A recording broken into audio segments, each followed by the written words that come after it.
In this video, we will be solving this question which says find the equation of the line L passing through the points P 1, 3, 2 and Q 2, 5, minus 6. Where does this line intersect the xy plane? So let's quickly revise the concept. That is the line passing through 2 points, that is A1 till AN and B1 till BN is the set of all x1 till xn satisfying the equation x is equal to 1 minus ta plus tb for some real number t. Now using the coordinates of a and b, it is equal to x1 is equal to 1 minus ta1 plus tb1.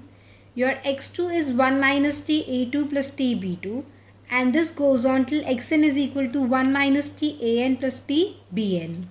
Now using the information from the question, we have P as 1, 3, 2 which can be mapped with these points, that is A1, A2 and A3 according to the definition given in the concept.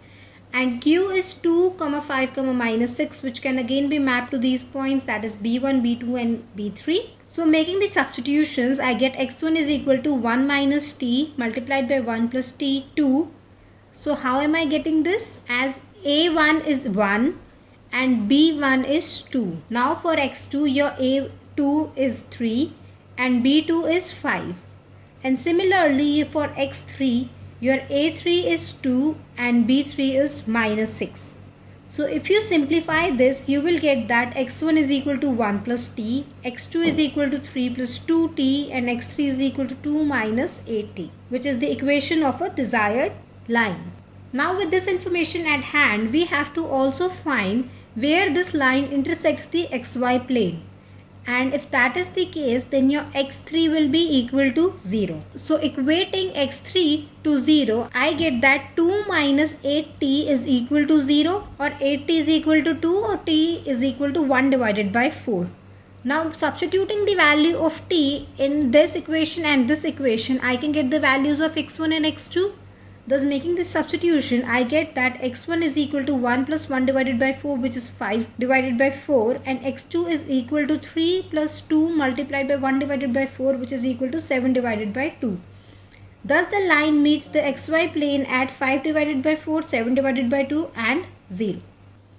Now moving to the second part, we have to verify Cauchy-Schwarz inequality for two vectors A which is 1, minus 2, 4 and B which is 6, 1, minus 5. So you have the Cauchy-Schwarz inequality as the modulus of dot product AB is less than equal to the product of norm of A multiplied by norm of B. Now let's first calculate the dot product, which would be 1 multiplied by 6 plus minus 2 multiplied by 1 plus 4 multiplied by minus 5. That would be 6 minus 2 minus 20 and that is minus 16.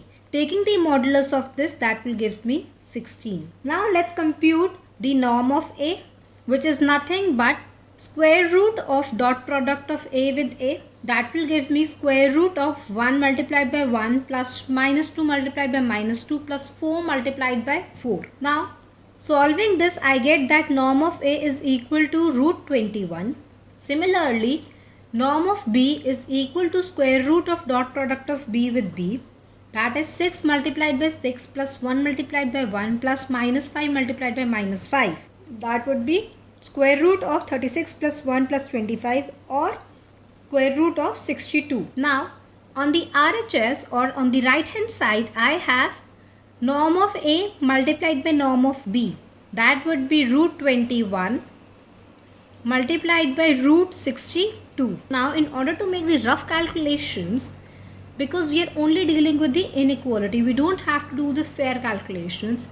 You see that this is approximately equal to 21 multiplied by square root of 63, and square root of 63 is nothing but 21 multiplied by square root of 21 multiplied by 3. This can be further written as 21 square root of 21 multiplied by square root of 21 multiplied by square root of 3. This is 21 root 3. Now this is something you have on the right hand side. and as we know on the left hand side we have 16. The 16 is always less than 21 root 3. Thus we have verified Cauchy-Schwarz inequality for these two vectors.